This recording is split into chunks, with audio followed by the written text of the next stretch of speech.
just so everybody is clear, our guest this month is Bonnie Zane. She's a casting director. She was partners with Gail Pillsbury in Zane Pillsbury Casting for many, many years. We'll talk about that a little bit. She was one of my bosses, and she was a great boss.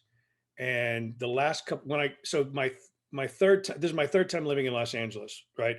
So the second time I lived here is when I started with them, and then I left for Texas, and then I came back.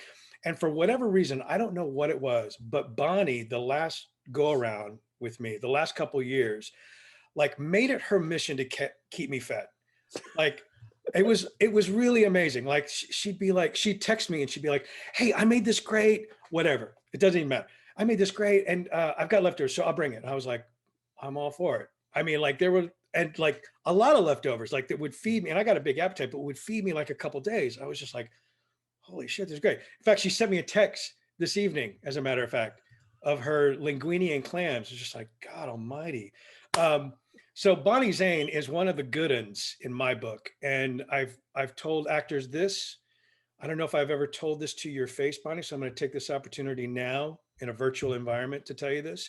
I felt very blessed to land in an office where the two people running the outfit love and care about actors and want actors to do their best work possible, because I know that that's not necessarily true out in the broader world. So I think for all the actors that I know, thank you for that generosity of spirit and care that you bring to your work. Thank you for that. So without any further ado, just a show of hands, let's just do like, you know, this is what we had to do in elementary school instead of like clapping. Let's just welcome Bonnie Zane. Yeah, there you go. Good work. I was living in Dallas, and I think I told the story when Gail was on, where I wasn't necessarily real satisfied with what was happening in Dallas. And I was still getting email blasts from Casting Society of America. And there was this email that came through, and it was Gail Pillsbury seeking an assistant and an associate. So I knew bad things were happening. And her email address was the one to send the resumes to. And I was like, well, that's definitely not good. So I texted her immediately. I'm like, what's going on? She goes, oh, it's not a big deal, but blah, blah, blah, blah, blah. And she just said, hey, you want to come back? And I was like, I'm thinking about it. And so 3 days later, we talked on the phone. A week and a half later, I'm moving to Los Angeles. So my plan was, unbeknownst to Bonnie, was that I was going to live in our little bungalow at Larchmont, because I was going to literally sleep on the casting couch, bing, ding, ding, because there was a bathroom, right, that had a shower. I had it all planned out. I didn't tell Bonnie about it on or anything. And so I got there that day. I got the key from Gail. I got in there, put up the bedding. I went to sleep. The next morning, I went and I turned on the shower. No water. It had been turned off. There was no water. And I was just like, what in the fuck? And it was day one. It was day one of working, right? I'd done this whole incognito thing. And I kind of did like a hooker bath or whatever. I don't know. I spritzed in my mouth. I don't know. And so Bonnie found out that day. She's like, okay, yeah, you're not gonna, because I asked, I said, can we turn the water on so I can, because I'm staying here and like, hey, it's great. She goes, you're not going to live here. I have a basement. You can stay with me. It'll be fine. And so for literally a month, until I found my place that I live in right now, I stayed with Bonnie up in the canyon, whatever. And I think that very room. And I believe I painted it at a different time. I painted the bathroom, I think later on or before or whatever. But yeah, Bonnie is good people, and she has taken good care of this person who should do a better job of taking care of himself. What do you think of that? Okay, so Bonnie Boo, welcome to the Roundtable. Good to see you. It's been a minute. What's the thing that you're watching? What's the thing that you're really high on that like you're digging? All I do is watch TV now. I'm living in a basement here. I just watched Lupin. I watched it in one day. God, it was good. Did someone just say, Yeah, I did. Okay. You suck. I just had a problem with the first episode. It got better as it went. Yeah. But that first episode, it was like, okay, so here's the thing with Ocean's 11. Okay, so Ocean's 11, just as an example, it's completely far-fetched, but there are rules that they engage in that you can see the logic of the story. Yeah. It's impossible. But like, just as an example, like, why did he pick those guys to help him steal? And why did he know that he could not trust them and that they would behave a certain way? There were just these kind of like holes in his logic, and there weren't enough people kind of like letting me know what a mastermind he was. Whereas with Danny Ocean in Ocean's 11, all of those people gathered around him, they like validate like how good he is. They support how good he is without having to tell me that. You know what I mean? But as we got into like episode 5 of Lupin, I loved it. I thought it Yeah. was great. He's fantastic, by the way. He's wonderful. What else? Oh God, everything. I did. Who watched In and of Itself though, and who wants to talk about that for a second? Oh my God. I keep hearing about this, that this is like No this one, if you heartbreaking. haven't watched it, I haven't. okay, it's 1.5 hours. That's it. Do not Google it. Do not research it. Just go and watch it blindly. Do not do any preamble. Just go Lauren, watch it. Lauren Nudie, you are on the verge of a spoiler by asking that. How did you do that final trick? Don't even go there. Don't even. I have so many theories, by the way, but that blew my mind. I watched it twice in a row. Series wise, what else did I watch recently? God, I have to look because I have like, I've oh, been do you Go know what I ahead. loved? It just made me so happy was Ted Lasso. I That have made not me so heard happy.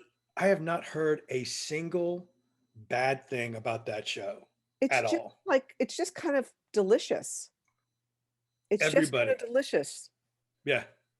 Totally worth it. But anyhow, by the way, in and of itself, we should meet back here in 2 days after everyone watches it and have a discussion. That's what I think, because everyone has to watch it. But don't I, do any research in I won't advance. I won't. I heard a radio show talk about it, and they were like, they were over the moon about it. They were completely surprised by how amazing this thing And how was. emotional and how Yeah. emotional.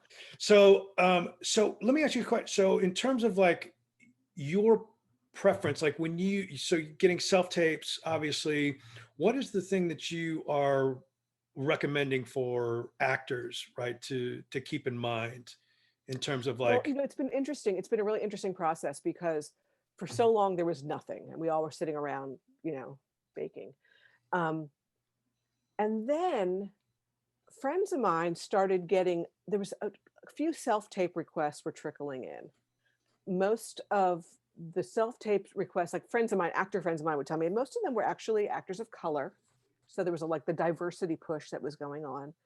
And they were getting self-tape requests. And so I would like hop around to my friends' houses and self-tape with them and they're, socially distanced self-taping.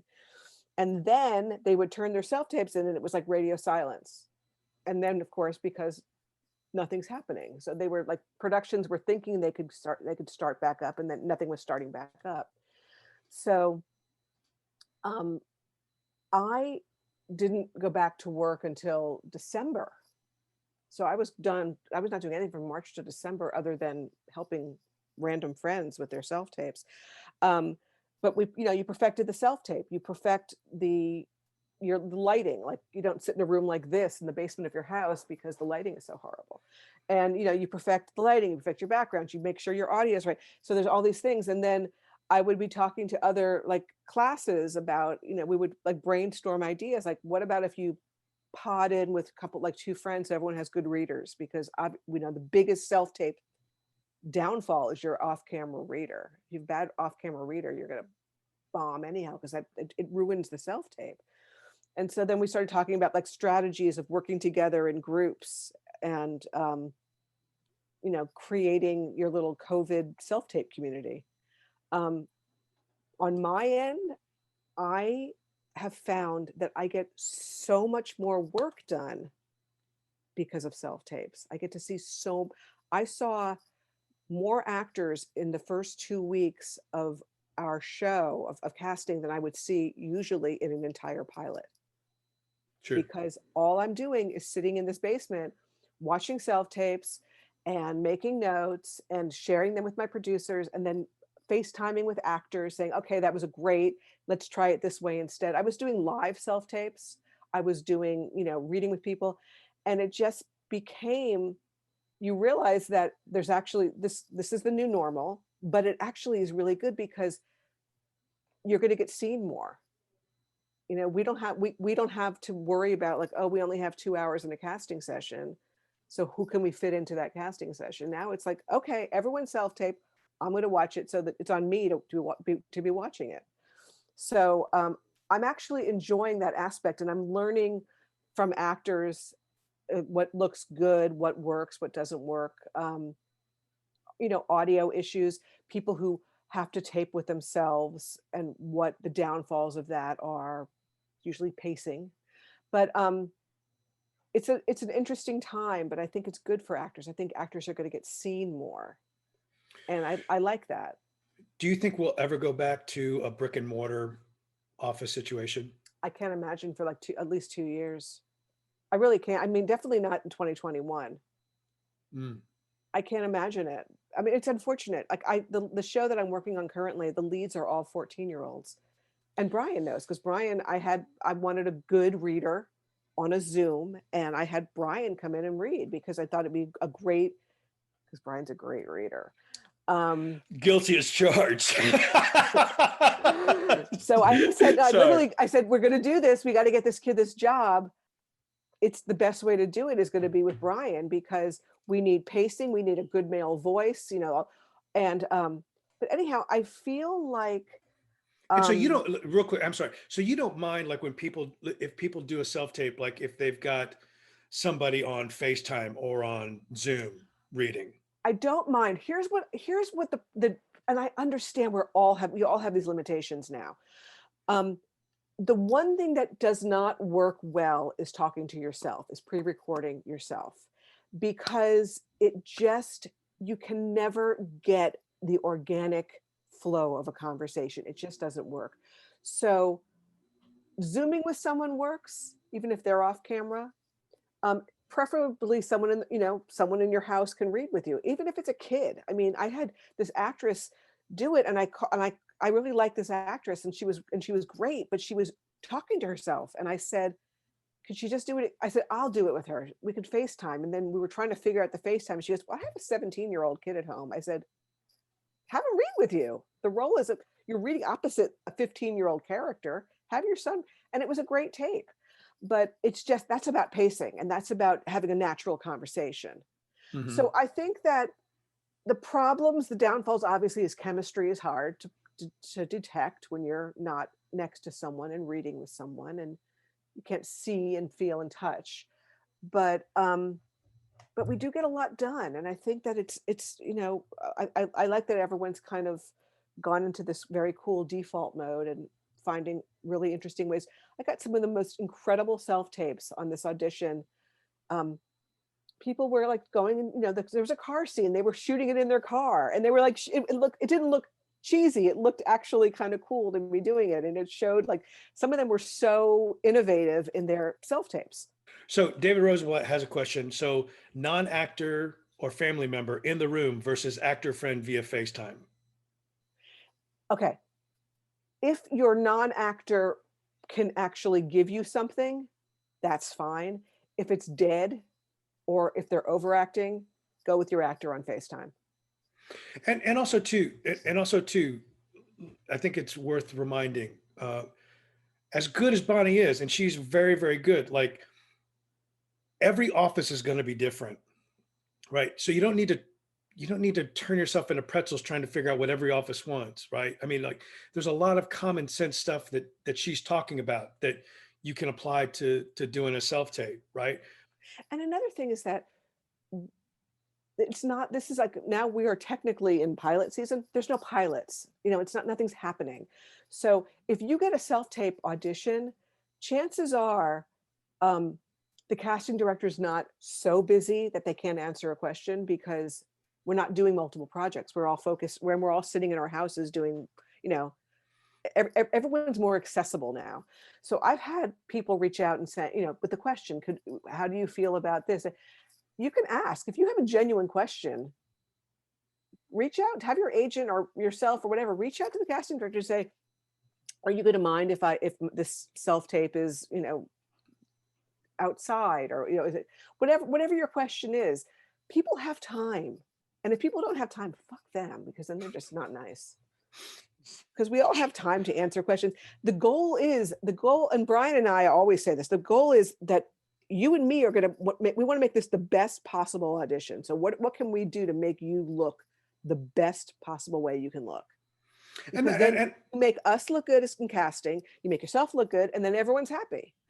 so we talk about self-tape. So in terms of like producer sessions, what have you been using in terms of if you've had like an online session? I know that for our taping thing, we did Zoom, Yeah. but have you always just used Zoom, or somebody mentioned there's something, Hey Joe or something?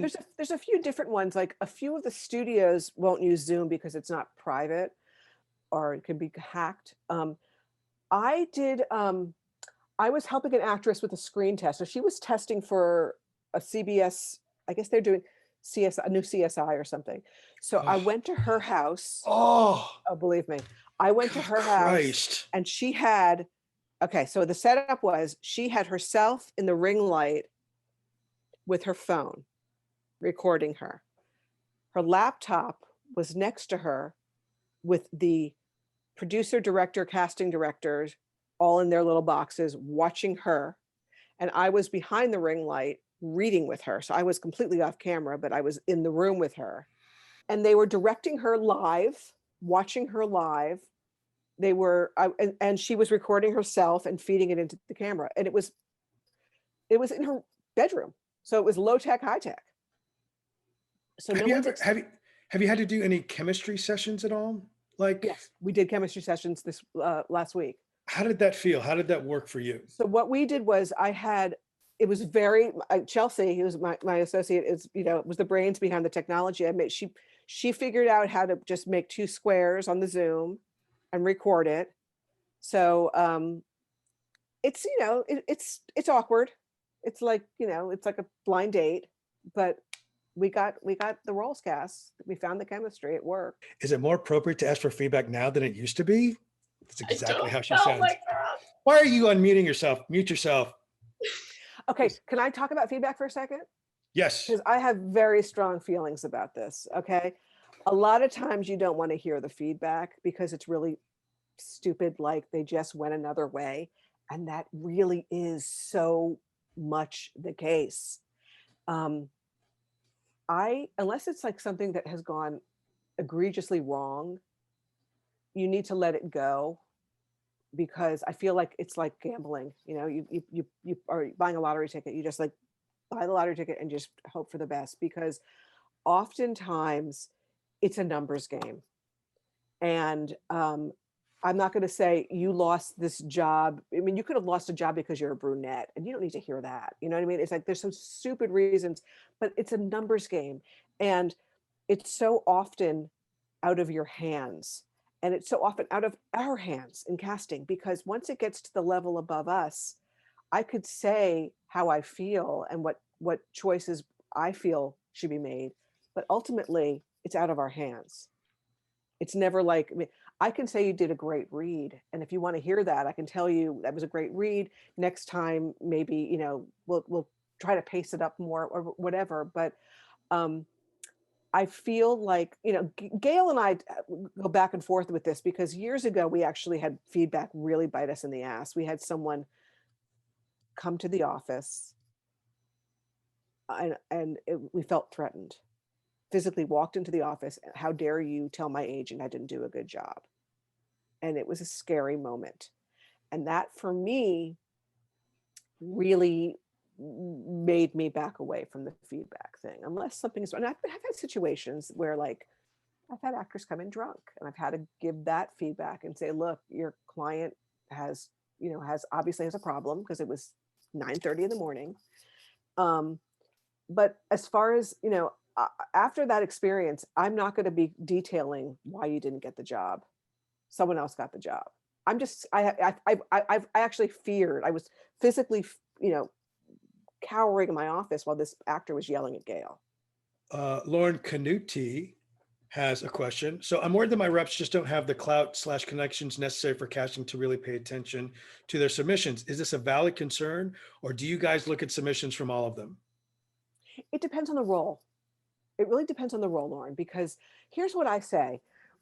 Um, I'll give you an example from happening right now. Right now, I'm doing a pilot series, I, and because I'm not seeing people in the room physically, if an agent, any agent, is emailing me and saying, "What about my client so and so?" I said, "Sure, I'd love to watch it," because for me, it's a 5-page scene that'll take 3 minutes of my life, and I have no problem with it. So I think now that coming from a smaller agency at this point is, I think the field is a little bit more leveled right now. A good casting director is not going to discriminate at this point. There's no reason to, unless you're just being lazy. Well, and if it So fits, yeah, if it fits, and if that if, your the yeah, client fits the parameters, then it's like, well, why yeah, not? sure, why not? And it's like, I know that it's not like I'm taking a lot of time out of your busy schedule to learn a 5-page scene, and you don't have to leave your house to record it. So we're all kind of in the same boat. I'm sitting in my basement watching you, you're in your bedroom recording, and and this is how, I mean, this is how we're, you know, this is the advantage of our situation. Did I do Bueller. okay? Oh my gosh, you did great. The Okay. feedback that I'm getting so far has been tremendous. Your polling is going through the roof right now.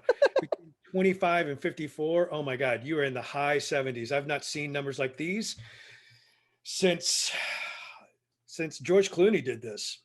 That's No, I'm just right. kidding. He's never done this.